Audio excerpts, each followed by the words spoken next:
gitu. Di sini kita sudah ini guys.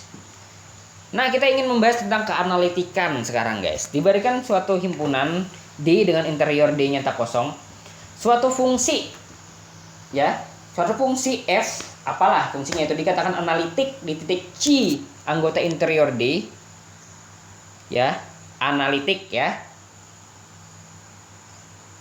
Wow, lama nih. Hede.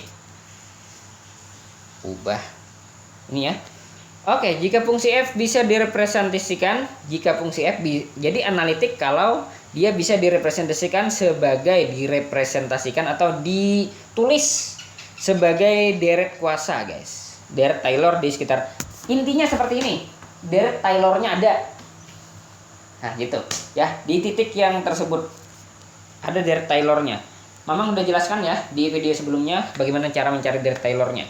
Jadi kalau ada deret Taylornya berarti dia dikatakan analitik. Itu singkatnya ya. Ini panjangnya nih. Fungsi-fungsi mulus terdiferensial kontinu. Fungsi mulus semuanya analitik guys. Misalnya fx sama dengan x kuadrat, fx sama dengan e pangkat x, fx sama dengan sin x. Ini karena terdiferensial berhingga kali, dia pasti analitik. Nah, kemudian contohnya yang ini lagi. Ini fungsi 1/1 min X gagal analitik di C sama dengan 1. Kenapa dia gagal analitik? Karena dia terdefinisi saja tidak. Ya, dia tidak terdefinisi pada saat C sama dengan 1. Coba di sini ganti dengan 1 nih. Kan pembagian oleh 0. Nah, pembagian oleh 0 kan tidak terdefinisi. Itulah kenapa jadi dia gagal analitik. Jadi ini analitik, ini analitik di titik selain C sama dengan 1, tapi dia gagal di 1. Nah, seperti itu ya. Nah, itu. Lalu perhatikan. Nah, sekarang kita ingin bahas tentang PD koefisien polinomial ya.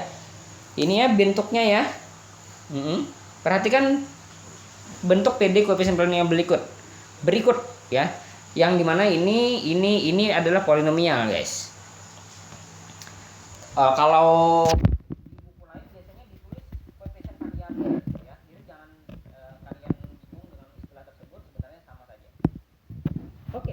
Persamaan yang ini guys, itu bisa diubah menjadi ini. Ya.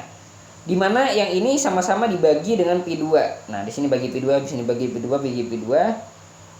Hasilnya menjadi ini. Nah, kemudian di sini, perhatikan di sini. Titik X0 disebut titik biasa jika P1/P2X ini dan P0/P2X ini analitik di titik C sama dengan X0. Seperti itu ya.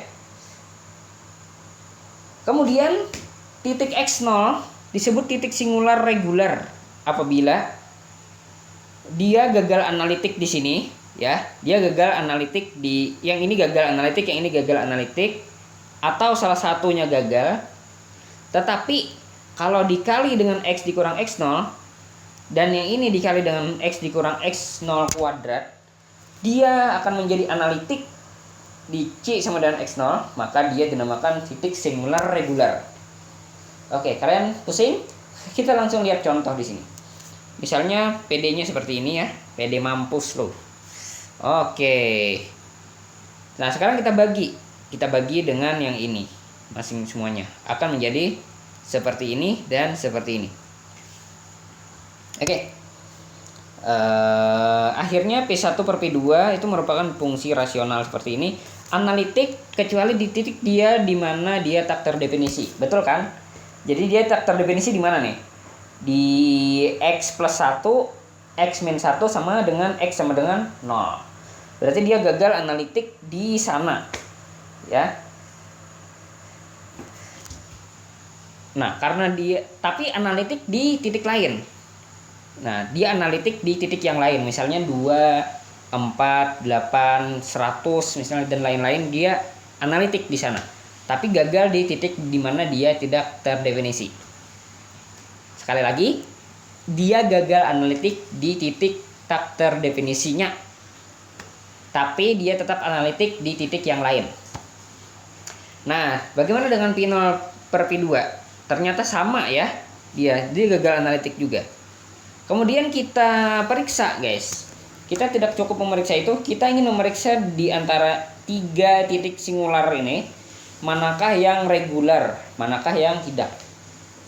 Caranya adalah dengan mengalihkan dengan X dikurang salah satu dari titik tersebut. Misalnya 0 ya, kita ambil. Maka di sini X dikurang 0 dikali 2X plus 1 per X pangkat 4 dikurang X pangkat 2. Ada yang bisa dicoret, di sini coret. Akhirnya X pangkat 3 min X. Ini ternyata masih tidak analitik ternyata. Karena di sini masih tidak terdefinisi di C sama dengan 0. Akibatnya dia bukan titik singular regular. Bukan titik singular regular. Nah, bagaimana dengan X-1? X-1 kita masukkan ya. X-1 satunya dari mana? Satunya dari sini, Bos. Nah, itu ya. Jadi masukkan X-1, dicoret saja menghasilkan ini. Nah, ternyata analitik ini. Masukkan 1 dia masih terdefinisi. Jadi dia analitik di C sama dengan 1. Kemudian dia ini untuk yang P0 itu kalikan dengan yang kuadratnya. Ini rumusnya seperti ini. Ya. Jadi dikali kuadrat mendapatkan ternyata juga analitik. Ya. Nah, jadi ini adalah contoh yang singular regular. Nah, bagaimana dengan yang min 1 nih? Coba cek sendiri ya. X min 1 gimana? Analitik nggak? Singular regular nggak? Latihan, tentukan jenis PD jenis titik dari PD berikut. Oke, Mamang menghitung yang satu ini aja ya. Yang satu ini. Oke, kita coba guys. Jadi kita langsung saja di sini Y aksen 2X plus 1 per X, Y aksen plus Y per X. Berarti P berapa ini? P1 per P2 dan P0 per P2. P1 per P2 ini berarti kan negatif 2X min 1 per X. Tidak analitik di X0 sama dengan 0. Nah, itu ya. 0 ya ini ya. Ini 0. Kemudian P0 per P2 ini sama dengan 1 per X, juga sama ya. Tidak analitik di X0 sama dengan 0. Oke. Seperti itu. Nah, sekarang kita tinggal cek apakah X0 ini regular atau tidak. Sekarang kita hitung ya. X dikali P1 per P2 berarti sama dengan 2X min 1 per X ini dikali dengan X sama dengan min 2X min 1. Kemudian X kuadrat per P0 per P2 dikali P0 P2 ini berarti X kuadrat per X sama dengan ini coret-coret ya X. Ya, gitu. Nah, dia baik ini maupun ini analitik di X0 sama dengan 0. Jadi 0 adalah titik singular regular. Oke guys, mungkin itu saja dari Mamang. Bagaimana cara menentukan titik singular, titik biasa, dan titik singular regular bagaimana ya. Sisanya insya Allah akan kita bahas lewat diskusi. Thank you for watching.